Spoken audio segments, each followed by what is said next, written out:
Aikštės pusėje, tuo labiau, kad varžovai yra jau viršyje leistiną pražangų limitą, tai yra prasižengę yra 5 kartus. Na dabar viskas priklausys nuo šios atakos. Ar įmes ar neįmes Lietkabelio krepšininkai ir tuomet žiūrėsime, ar pergalė ar nusivylimas bus panevėžiečių ir žiūrovų veiksmuose. Leonavič išmeta kamuolį Williamsui.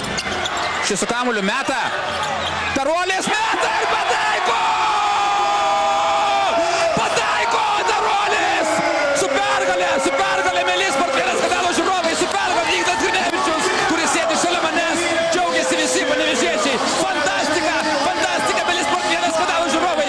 Šiandieną stebėjome dramą, kurios galbūt ir nereikėjo, kurios neturėjo būti, tačiau viskas baigėsi sėkmingai ir Taruolis įmetęs paskutinę ataką į skirto laiko sekundę išplėšė pergalę panevėžiečiams.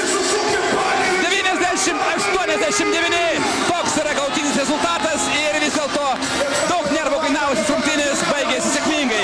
Visiems noriu priminti, kad po 2 savaičių čia Panevėžio Sido arenoje panevėžiečiai rungtyniaus su Rusijos Nižnij Novgorod klubu, o po savaitės, tai yra spalio 19 dieną, išvykoje žaisime su kroatų C9 klubu.